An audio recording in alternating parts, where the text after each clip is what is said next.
A very good morning to my dear students. So today we'll be starting with the new topic of entrepreneurship skills, that is phases of entrepreneur development. Okay. So last class में हमने discuss किया था कि entrepreneur development basically होता क्या है. So entrepreneur development एक programme है जिसके अंदर जो एंटरप्रेन्योर्स होते हैं, एंटरप्रेन्योर्स कौन, वो लोग जो कोई नया बिजनेस स्टार्ट करते हैं, है ना, खुद का कोई बिजनेस स्टार्ट करते हैं, तो उन लोगों के लिए, उन एंटरप्रेन्योर्स के लिए उनकी पावर को और ज़्यादा स्ट्रेंथन करने के लिए, उनके स्किल्स को और ज़्यादा एनहेंस करने के लिए कुछ प्रोग्राम्स, कुछ ट्रेनिंग प्रोग्राम्स होते हैं. उसी को बोला जाता है एंटरप्रेन्योर डेवलपमेंट. ओके, तो ये हमने लास्ट क्लास में डिस्कस किया था. आज हम डिस्कस करने वाले हैं एंटरप्रेन्योर डेवलपमेंट की फेजेस. ओके, जो ये डेवलपमेंट होता है इसके अंदर कौन कौन सी फेजेस होती है. So the process of entrepreneur development is divided into 3 phases which are as follows. तो इसकी 3 फेजेस है. Stimulatory phase, second is support phase and third is sustenance phase. Okay, stimulatory phase as the name suggest, persons को stimulate करने के लिए, है ना. सो stimulate का मीनिंग क्या होता है, अवेयरनेस. जो एंटरप्रेन्योर्स है उनकी पोटेंशियल को लेके, उनकी पोटेंशियल को शो करने के लिए, उनकी पोटेंशियल के बारे में बताने के लिए कुछ अवेयरनेस प्रोग्राम्स वगैरह किए जाते हैं. ओके, तो ये वाली फेज होती है स्टिमुलेटरी फेज, जिसके अंदर ये सारी चीज़ होती है. सो एक बार मैं इसको रीड कर लेती हूँ. This phase involves generating the interest and awareness among the potential entrepreneurs. So to generate interest and awareness among the potential entrepreneurs, this phase works. So this phase is called as stimulatory phase. Second phase होती है support phase. Support phase में क्या होती है कि जो entrepreneurs जिन्होंने अपना बिजनेस बना दिया, लाइक स्टिमुलेटरी फेज में हमने क्या किया, अवेयर किया उनको जिनको इंटरेस्ट है उनको और ज़्यादा बताया उसके बारे में. तो अब क्या होगा इस सेकेंड फेज में कि वो अपना बिजनेस, वो लोग जो अपना बिजनेस सेट कर लेते हैं, तो उन लोगों के लिए सेकेंड फेज आता है जिसको बोला जाता है सपोर्ट फेज. ओके, सो इसमें जो न्यू एंटरप्राइजेज है उनको कुछ सपोर्ट किया जाता है उनके एस्टेब्लिशमेंट के अंदर.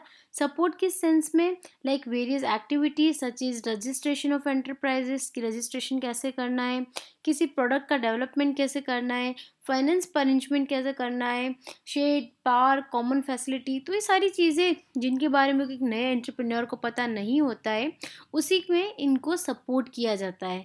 तो इसको बोला जाता है सपोर्ट फेज. थर्ड होता है sustenance phase. Sustenance phase is basically what it helps the enterprises to grow after they have been established. So जो एस्टैब्लिश होने के लिए जो फेज होती है वो सपोर्ट फेज होती है. अब सपोज एस्टैब्लिशमेंट भी हो चुका है ना, तो एस्टैब्लिशमेंट के बाद जो फेज आती है, उसके बाद जो लोगों की जो स्टेज बचती है वो आती है सस्टेनेंस फेज के अंदर, जिसमें जो एस्टैब्लिश्ड लोग हैं उनको ग्रो करने के लिए और ज़्यादा हेल्प की जाती है. लाइक उनको और ज़्यादा वो आगे बढ़े, अपने जो एंटरप्राइज, अपना जो बिजनेस है उसको और ज़्यादा आगे बढ़ाने के लिए उनको हेल्प किया जाता है सस्टेनेंस फेज के अंदर. It helps in continuous and efficient functioning of enterprises within a society. तो इसमें उनको एफिशिएंटली, कंटिन्यूसली एक सपोर्ट मिलता है ताकि वो सोसाइटी के अंदर अपने बिजनेस को और ज़्यादा ग्रो कर सके. तो ये तीनों फेजेस हैं जो एंटरप्रेन्योर डेवलपमेंट के अंदर आती है, stimulatory phase, support phase and sustenance phase. आपको इन तीनों का नाम ध्यान रखना है और इसके अंदर ध्यान रखना है कि कौन से फेज के अंदर बेसिकली हम क्या कर रहे हैं. और बाकी आप अपने वर्ड्स में भी इसको लिख सकते हैं. Simply stimulatory phase means we are generating the interest and awareness among the entrepreneurs.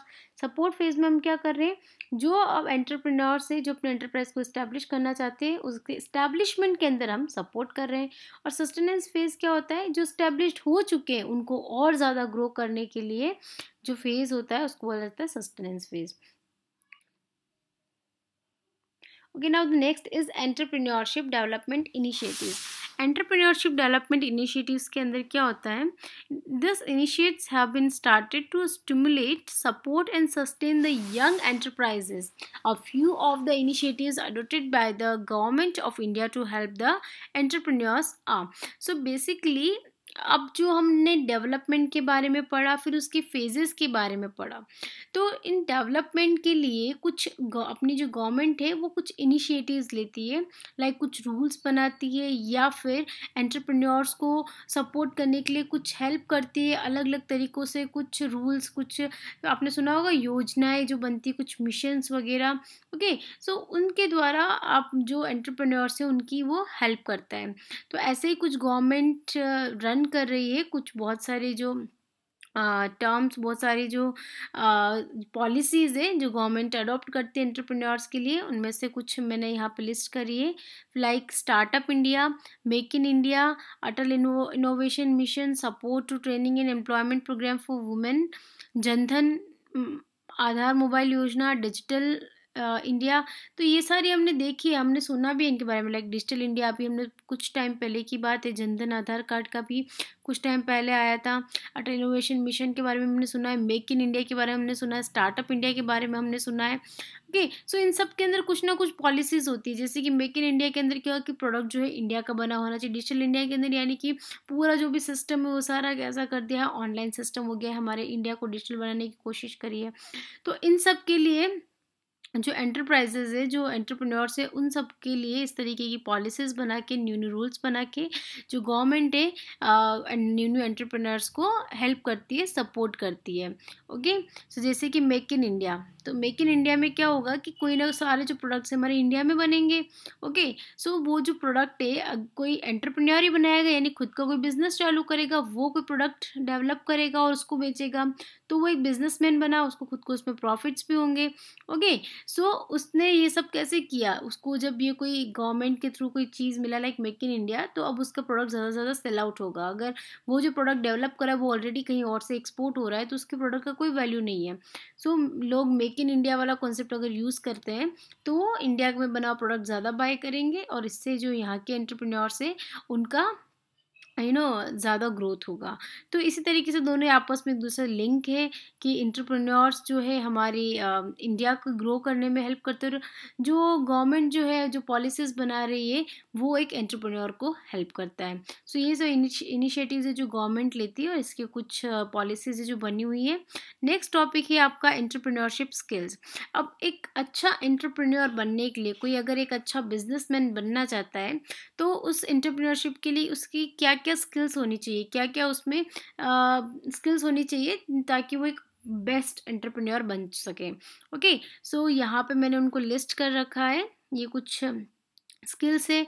अगर इसमें डिटेल में लिखना हो तो भी आप अपने खुद से लिख सकते हैं, लाइक हार्ड वर्क। सो जो एक नया एंटरप्रेन्योर बन रहा है ऑब्वियसली वो हार्ड वर्किंग होना चाहिए, नीड फॉर अचीवमेंट, उसको एक अपना टारगेट सेट करना चाहिए, और उसको अचीव करने के लिए उसको नए नए इनोवेशंस करने चाहिए, हाईली ऑप्टिमिस्टिक, बिल्कुल पॉजिटिव पर्सन होना चाहिए, देन इंडिपेंडेंस, फोरसाइट, इनोवेटिव होना चाहिए, एंड परसिवरेंस होना चाहिए, ऑर्गेनाइजिंग एबिलिटीज़ होनी चाहिए, नेटवर्किंग, उसका नेटवर्क अच्छा होना चाहिए। ओके, अगर इनमें से आपको कोई भी वर्ड अगर नहीं समझ में आता है, किसी का मीनिंग समझ में नहीं आता है, तो आप लोग मुझसे पूछ सकते हैं। ओके, सो ऐसे ही सारी स्किल्स हैं, बहुत इजी। एनर्जेटिक होना चाहिए, लीडरशिप क्वालिटीज़ होनी चाहिए, रिस्क टेकर्स होना चाहिए, कम्युनिकेशन स्किल्स अच्छी होनी चाहिए, सेल्फ कॉन्फिडेंट होना चाहिए, अडेप्टेबल होना चाहिए, हर सिचुएशन को इजीली टैकल करने वाला होना चाहिए। तो ये सारी स्किल्स है जो एक अच्छे एंटरप्रेन्योर के अंदर होनी चाहिए। नेक्स्ट है आपका role of entrepreneurship in economic development. अब हमारे जो इंडिया की जो इकोनॉमी बढ़ रही है उसके अंदर एंटरप्रेन्योरशिप का क्या रोल है। ओके, तो ये भी मैंने आपको गवर्नमेंट पॉलिसीज़ के टाइम बताया था, और इसके अलावा कुछ और की टर्म्स से जो हम जो हम देख लेते हैं। Economic development is one of the most important agenda of our country. Economic development means the development of agriculture and industry in the country leading to rise in GDP.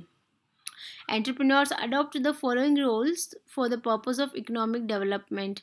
ये कुछ रोल्स हैं जो एंटरप्रेन्योर्स अडॉप्ट करते हैं ताकि economy अपनी जो है इंडिया की वो डेवलप या किसी कंट्री की बढ़ सके। So first role is coordinating role. An entrepreneur has to coordinate the various factors for production. Okay, production के लिए एक एंटरप्रेन्योर को कोऑर्डिनेट करना पड़ता है बहुत सारे फैक्टर्स के साथ। सेकेंड रोल क्या प्ले करता है, एजेंट्स रोल। एंटरप्रेन्योर्स जो है वो एक एजेंट्स ऑफ चेंज भी उसको बोला जाता है। They identify the opportunities, establish enterprises and build up industries which in turn lead to overall development of the country.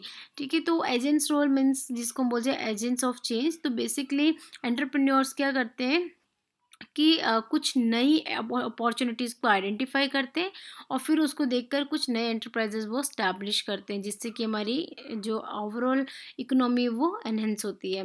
Like for example, जैसे कि हमारी कंट्री में किसी पर्सन को कुछ नीड फील हुई कि ये वाली चीज़ बाहर से एक्सपोर्ट हो रही है और दूसरी कंट्रीज इससे मतलब अच्छा ग्रो कर रही है, तो वो वाली चीज़ कोई भी पर्सन उस अपॉर्चुनिटी को देख के उस चीज़ को अडॉप्ट करके और फिर नया अपनी एंटरप्राइज इस्टेब्लिश करे और वो सारी चीज़ अपनी इंडिया के अंदर बने, तो ऑब्वियसली उसका भी ग्रोथ होगा, उसको भी प्रॉफिट मिलेगा और साथ में ओवरऑल जो हमारी कंट्री की इकोनॉमी वो भी बढ़ेगी, क्योंकि अब वो चीज़ हमारी कंट्री में आ रही है, हमारी कंट्री से बिक रहे हैं, बाहर से उसको एक्सपोर्ट नहीं करना पड़ रहा है।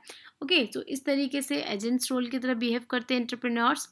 थर्ड इज़ इनोवेटर्स रोल, वही कि कुछ नया इनोवेशन करके और फिर प्रोडक्शन को ज़्यादा एफिशिएंट करके, और ये कुछ नया इनोवेट होगा तो ऑब्वियसली यहाँ के जो लोग हैं उनको एम्प्लॉयमेंट भी मिलेगा, इससे जो उनको इनकम वगैरह भी दी जाएगी, तो सारा कुछ हमारी कंट्री के अंदर ही रहेगा। सो इनोवेटर्स रोल प्ले करके भी एक एंटरप्रेन्योर जो है हमारी इकोनॉमी को ग्रो करता है। रिस्क अजम्पशन रोल, रिस्क वगैरह तो होता ही है अगर बिजनेस है तो। ओके, इमिटेटिंग रोल, तो ये सब आपको जो है एक बार रीड कर लेना है, बहुत ईजी है। जो चीज़ हम एक बार मैं आपको बता रही हूँ वही आपस में लिंक्ड है सारा कुछ, एंड बहुत ईजी कॉन्सेप्ट है। नेक्स्ट है capital formation role. So capital को भी जो है ओवरऑल बिजनेस के थ्रू हमारा क्या होगा, जो कैपिटल है उसका भी मोबाइलाइजेशन होगा। मोबाइलाइजेशन का मीनिंग होता है कि मूव करेगा, हमारा जो मनी है वो क्या करेगा, मूव करेगा हमारे कंट्री के अंदर। लाइक मैं रीड करती हूँ, तो mobilization of wealth leads to an increase in capital of company and development of assets. हमारे कंट्री के अंदर ही कुछ नई चीज़ अगर बनी है, किसी कोई नया बिजनेस सेट हुआ है, तो वहीं पर जो है हमारा मनी रोटेट करेगा, हमारी कंट्री के अंदर ही रोटेट करेगा, और इससे हम जो कंपनी की कैपिटल है वो इंक्रीज़ होगी और जो एक एसेट की तरह यूज़ होगा। एसेट मतलब कि एक हमारा प्रॉपर्टी, हमारा खुद की कंट्री की वो चीज़ रहेगी। ओके, नेक्स्ट है बैलेंसिंग रोल। फाइन, नेक्स्ट आपका आता है last topic, rewards of entrepreneurship. तो भाई एंटरप्रेन्योरशिप स्किल्स ये होती है, एंटरप्रेन्योरशिप क्या होता है, इसको डेवलप कैसे करना है, इसके फेजेस क्या होते हैं, बट एंटरप्रेन्योरशिप से हमें क्या मिलता है, इसके आउटकम्स क्या है।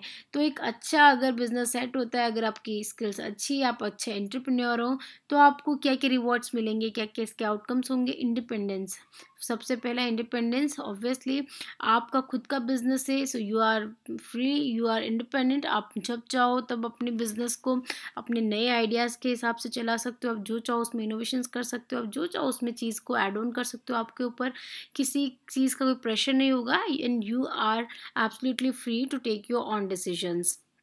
Next is more profit in comparison with job. अगर जॉब्स में आप देखते हैं आपका सैलरी फिक्स्ड होता है, लेकिन अगर आप एक एंटरप्रेन्योर हो, आपका खुद का बिजनेस है, वहाँ पर लॉसेस के भी चांसेस है, बट साथ में अगर आपका काम अच्छा है, आपका सिस्टमेटिक है, तो वहाँ पे प्रॉफिट भी उतना ही ज़्यादा होगा। ओके, उससे ज़्यादा होगा। नेक्स्ट है मेक अ डिफरेंस। ऑब्वियसली एक नया बिजनेस स्टार्ट करके, कुछ नया इनोवेशन करके, you are making a difference in your society, and बस ये इसी से आप क्या कर रहे हो, सोसाइटी में कुछ नई चीज़ आप दे रहे हो, कुछ नया कंट्रीब्यूट कर रहे हो, क्योंकि ये सारे रिवॉर्ड्स होंगे एंटरप्रेन्योरशिप के। सो यहाँ पे आज हमारा एंटरप्रेन्योरशिप स्किल्स का जो चैप्टर यूनिट नंबर 4 वो कंप्लीट होती है। नेक्स्ट लेक्चर से यूनिट नंबर 5 स्टार्ट करेंगे, that is green skills. Okay, thank you so much. Till then, stay healthy, stay happy and stay home.